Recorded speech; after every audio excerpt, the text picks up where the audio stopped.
Një mjek shef pavioni që u gjetën në shtëpi para të dynjas. Në rastin e mjekut ka pas një denoncim, të cilin e ka përcjell drejtori i spitalit në sistem. Sapo erdha nga një lokal pranë gjykatës ku po dëgjoja një regjistrim të kryeministrit që më thoshte që unë jam i arrestuar, një regjistrim i bërë 2 orë përpara, kështu që besoj se të gjitha këto pyetje mundet t'ia drejtoni atij sepse unë tashmë jam arrestuar, apo jo?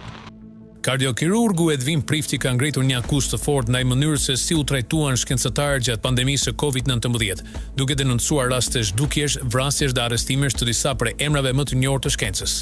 Në podcastin Shpresë On të Altin Goxhajt, ai e cilësoi këtë kapitull si heronj të heshtur, njerëz që sipas tij u persekutuan vetëm sepse thanë të vërtetën. Prifti përmendi emra konkret si ai Big Liu, i cili u vra me armëzjarrin një ditë para se të publikonte gjetjen mbi Covid-19. Flang Plumber, i cili u gjeti vdekur në një hotel në Kenya, Andrea Botikov, një nga krijuesit e vaksinës Sputnik, i cili u mbyt në shtëpi, dhe Rashid Butar, një mjek i pedagonit që vdiq pas një helmimi të dyshuar. Ai kujtoi gjithashtu Giuseppe Dedano, i cili mbështeti terapi me plazmë dhe më pas u gjeti vrarë.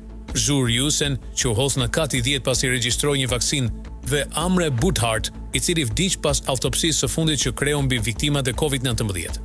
Prifti foli dhe për rastet arrestimesh si ai Didier Rode, promovuesi hidroklisoforinas, dhe Charles Leader, i akuzuar gabimisht për bashkëpunim me Kinën për krimin e virusit. Sipas tij, këta ishin njerëz që veprohen sipas përgjegjësisë dhe jo interesave politike apo ekonomike. Denoncimi i tij e dhrit mbi një pjesë të errët të pandemisë kur shkenca shpesh u përplas me interesa të fuqishme që njohin përtej laboratorëve.